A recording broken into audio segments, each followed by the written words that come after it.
Imagine a world where ancient secrets are hidden right before our eyes, waiting to be uncovered. Now picture yourself learning that the teachings of Jesus, ones that could change everything you know about life and existence, were concealed for centuries. Imagine the thrill, the mystery, and the power held within these hidden truths. This is not a fairy tale or myth. It's a revelation that came to light only a few decades ago. In 1945, deep in the Egyptian sands, workers stumbled upon a set of manuscripts that would forever alter the way we understand spiritual teachings. Buried and hidden from the world for over 1,000 years, these 13 leather-bound texts revealed the lost wisdom of the Gnostic Christians, a group of early followers of Jesus who believed in attaining salvation through personal mystical knowledge. But why were their teachings concealed? What about their beliefs was so revolutionary that it needed to be suppressed by the Roman Orthodox Church? The answers lie within these manuscripts, unveiling insights that paint a different picture of Jesus, one who taught about self-discovery, the power of thought, and the profound connection between the inner and outer worlds. These teachings present a Jesus who invites each of us to embark on our own spiritual journey, not through rituals or rules, but by looking within. Today we'll explore these texts, diving into the wisdom of the Gnostics and the incredible discoveries from the Gospel of Thomas. We'll touch on how these ideas were suppressed, why they are re-emerging now, and what it means for us to truly understand their message. The Gospel of Thomas, a glimpse into hidden teachings. Among the treasures uncovered was a remarkable document known as the Gospel of Thomas, a collection of 114 sayings attributed to Jesus.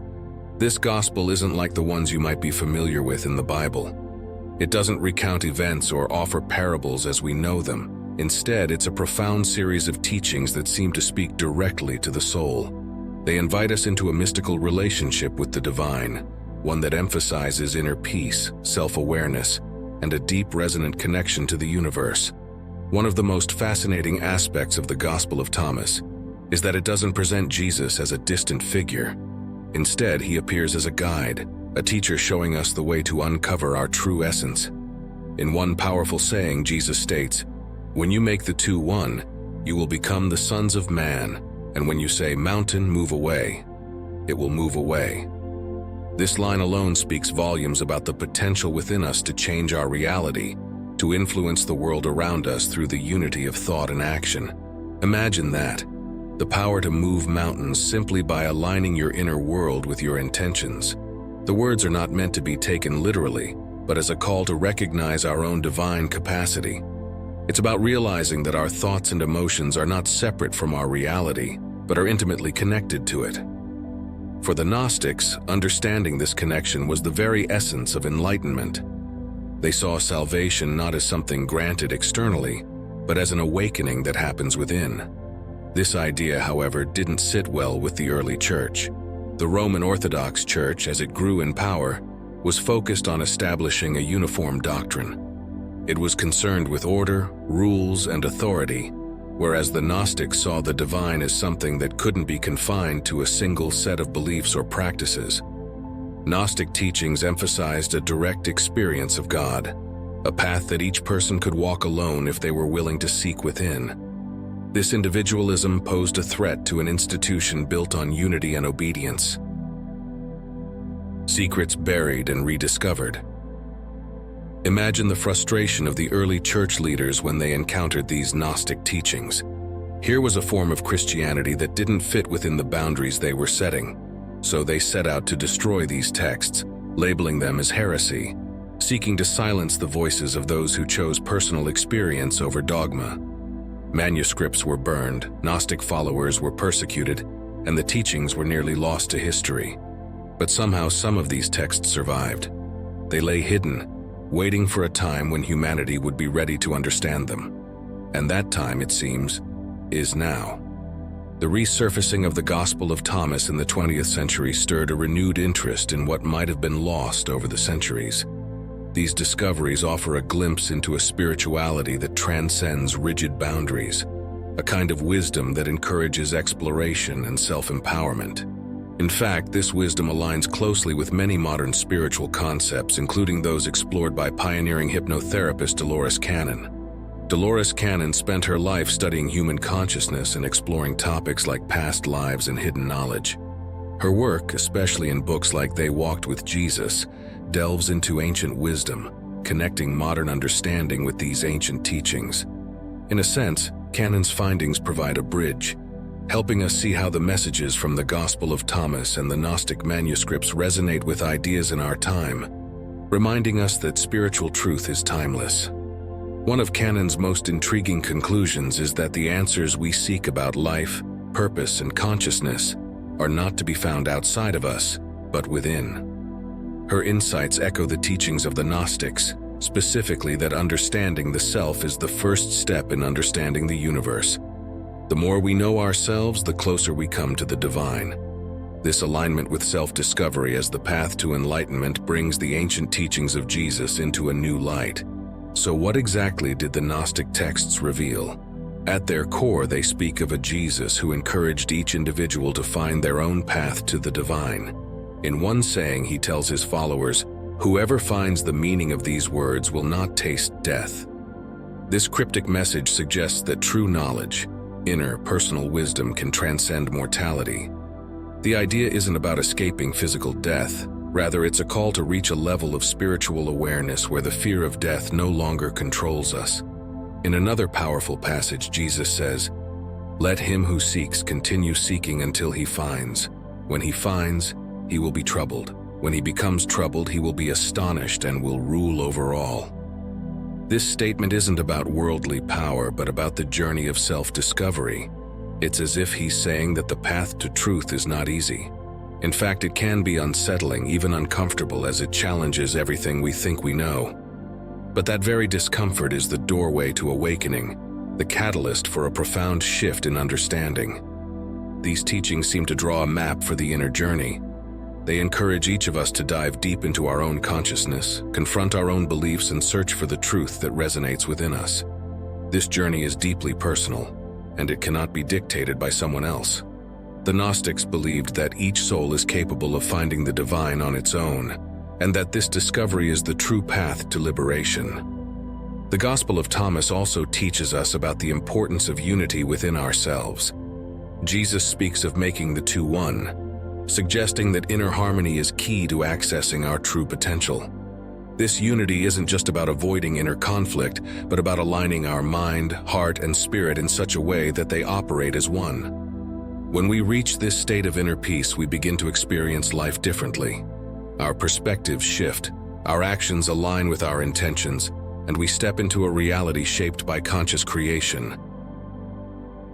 A new understanding of the kingdom. For centuries, traditional Christianity has taught that the kingdom of God is a place to be reached, a destination that awaits in the afterlife. Yet, the Gnostic teachings challenge this idea, revealing that the kingdom is not a distant paradise, but a present reality that exists within each of us. In one verse, Jesus says, "The kingdom of the Father is spread out upon the earth, and men do not see it." This profound statement suggests that heaven is not a future promise, but a hidden aspect of our current experience. Think about that for a moment. What if the divine realm isn't something we need to achieve, but something we need to awaken to? What if heaven is simply a state of consciousness, a way of seeing and experiencing the world that brings us into alignment with a higher purpose? This idea redefines spirituality, shifting it from a quest for salvation to a journey of awakening. It calls us to stop searching outward and to start looking inward, where the true essence of the divine lies. This shift in understanding has powerful implications. It means that each of us has the potential to experience the divine here and now. We don't need to wait, hope, or pray for an external intervention. Instead, we can connect with the divine by recognizing its presence within us, by cultivating awareness, and by aligning with the profound wisdom that resides in our hearts. In exploring these hidden teachings, we see that the Gospel of Thomas and other Gnostic texts offer a version of Jesus that resonates with personal empowerment, unity, and inner peace. They invite us to engage in a deeper, more personal relationship with spirituality, one that transcends religious dogma and taps into the timeless wisdom of the soul. The inner journey to divine awakening. As we delve deeper into the teachings of the Gospel of Thomas and the Gnostic perspective, it becomes clear that the journey they propose isn't one of blind faith or external worship. Instead, it's a call to embark on a path of self-discovery, to turn inward, and to find answers within. This concept may seem unconventional, even radical, compared to traditional Christian doctrines that emphasize devotion to an external deity and adherence to established beliefs. But the Gnostic path invites each of us to experience the divine firsthand, not through intermediaries or institutions, but through our own inner journey. One of the most powerful aspects of this path is the idea that enlightenment doesn't come from following a set of rules or commandments. It comes from self-knowledge, from understanding the depths of our own consciousness. In the Gospel of Thomas, Jesus speaks to this when he says, "If you bring forth what is within you, what you bring forth will save you. If you do not bring forth what is within you, what you do not bring forth will destroy you." This line encapsulates the essence of the Gnostic message. Salvation is not an external gift, but an inner transformation, one that requires us to confront, understand, and ultimately embrace all parts of ourselves. Think about what this means on a personal level. How often do we search for answers outside of ourselves, through others' opinions, societal norms, or even religious authorities? But here we are being asked to trust ourselves, to go within, and to find that inner light. This journey isn't always easy. It often involves facing our fears, doubts, and even our own shadow. Yet, in doing so, we gain a profound clarity and inner peace that can't be found in the outer world. This process is what the Gnostics refer to as Gnosis, knowledge that transcends intellectual understanding and becomes an experiential truth. It's a way of knowing that can only come from within, and it's this type of knowledge that the Gnostics saw as the key to spiritual liberation. They believed that by reaching this level of self-awareness, we can tap into a divine wisdom that connects us to the universe, allowing us to see life from a higher perspective. The power of thought and emotion. One of the recurring themes in the Gospel of Thomas is the power of thought and emotion in shaping our reality. In verse 106, Jesus says, "When you make the two one, you will become the sons of man, and when you say mountain, move away, it will move away." This teaching speaks to the incredible potential we hold within us, a potential that comes to life when our mind and heart are in alignment. When our thoughts and emotions are unified, we unlock a power that can bring about real change in our lives and even in the world around us. Consider how often our thoughts and feelings are at odds. We might desire something, but our minds fill with doubts, fears, and contradictions. In this state of internal conflict, we are divided and our power is scattered. But when we align our thoughts with our emotions, when we feel as strongly about our intentions as we think about them, we begin to harness a unique creative force. This unity is what Jesus was referring to when he spoke of moving mountains. It's about bringing our entire being into harmony, creating a resonance that amplifies our intentions. The Gnostics understood that our inner world holds a mirror to the outer world. They taught that by mastering our thoughts and emotions, we can alter our perception of reality, and in doing so, we can influence our external experiences. Modern science, in many ways, echoes this ancient wisdom. Quantum physics, for example, reveals that the observer has an impact on what is observed, that consciousness itself plays a role in shaping reality. This aligns perfectly with the Gnostic idea that our mind and emotions are not passive elements in our lives. They are active forces capable of transformation.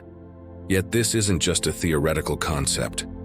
When we apply it to our lives, we find that our experience shifts. Imagine for a moment living each day with the awareness that your thoughts and emotions are powerful tools, that you can direct them consciously to create a life that aligns with your deepest desires. This is not about avoiding negative thoughts or denying challenges. It's about choosing to engage with life from a place of inner peace and intention. When we realize this, we stop feeling like victims of our circumstances and start understanding ourselves as creators of our reality. Reclaiming the kingdom within. In the traditional Christian narrative, the kingdom of heaven is often depicted as a paradise awaiting us after death, a place of peace and salvation that we reach by living a righteous life. But in the Gospel of Thomas, Jesus presents a different vision. In one striking verse, he tells his disciples, "The kingdom of the Father is spread out upon the earth, and men do not see it." This statement challenges us to reconsider what we think we know about heaven. Instead of a distant place, Jesus is pointing to a divine presence that exists all around us and within us, accessible in this very moment. The idea that the kingdom of God is not somewhere we go, but something we realize redefines spirituality in a profound way. It suggests that the divine realm is not a distant reward, but a present reality, a state of consciousness that we can awaken to here and now. This concept has roots in many spiritual traditions, which teach that enlightenment is not about reaching a destination, but about seeing the world with new eyes. The kingdom in this sense is the awakened heart, the ability to see the sacred in the everyday, to recognize the divine in all things. For the Gnostics, this awakening was not a matter of external worship, but of inner realization. They believed that by cultivating self-awareness and opening our hearts, we can come to see the world as an expression of the divine. In this way, the kingdom is not just a spiritual ideal, it's a lived experience, a way of perceiving life that transforms our daily existence. This awakening invites us to recognize our connection to all things, to honor the sacredness of life, and to live with an open heart. Think of it this way. What if heaven isn't a place we go after we die, but a perspective we adopt while we live? What if the divine is not a distant force, but an intimate presence, woven into the fabric of our being? This understanding calls us to live with greater awareness, to appreciate each moment as a part of the divine journey. It's a shift from waiting for a promise to experiencing the divine as a reality, one that transforms every interaction, every moment, into something sacred. A journey beyond boundaries. As we conclude our exploration of the Gospel of Thomas and the hidden wisdom of the Gnostics, we find ourselves standing at the threshold of a new understanding. This isn't just about rediscovering ancient teachings. It's about reconnecting with a wisdom that has been within us all along. The Gnostics believed that we each hold a spark of the divine, a piece of the eternal, and that by turning inward, we can access this truth. Their teachings offer us a path to reclaiming our power, to stepping into a role as conscious co-creators of our lives. This journey doesn't require us to abandon our beliefs, but to expand our perspective. It invites us to look beyond the surface, to seek the divine in unexpected places, and to trust our inner guidance. By embracing the Gnostic teachings, we aren't rejecting traditional spirituality. We are enriching it, adding depth and dimension to our understanding of the divine. We are learning to see that faith isn't just about following. It's about knowing, experiencing, and embodying the divine in all aspects of life. So, as you continue on your own path, take these insights with you. Let them serve as a reminder that spirituality is not a destination but a journey, one that invites you to explore, question, and grow. Let them inspire you to seek the kingdom within, to live with purpose and intention, and to recognize the divine presence in every moment. The teachings of the Gospel of Thomas challenge us, inspire us, and ultimately, they empower us. They show us that the divine is not something distant or separate, but something intimately woven into our being. They remind us that we are not here to passively wait for salvation, but to actively create it through our own choices, intentions, and awareness. And in doing so, we discover that the kingdom of God is not a place to be reached. It is a truth to be lived. Thank you for watching. I appreciate your time if you are still with me, and if you would like, please think about subscribing to our channel. You may then receive updates on new videos that will provide you with additional knowledge, manifestations, philosophy, and personal development ideas. Your thoughts and opinions regarding this video would be much appreciated. Your contribution stimulates our cosmic research, and we are incredibly appreciative of your being here. And never forget that we are always here for you and wish you the best possible life filled with success and happiness. I hope you have an amazing day. If you have watched until the end, please respond with MMM, Master Motivational Mindset, so we can connect.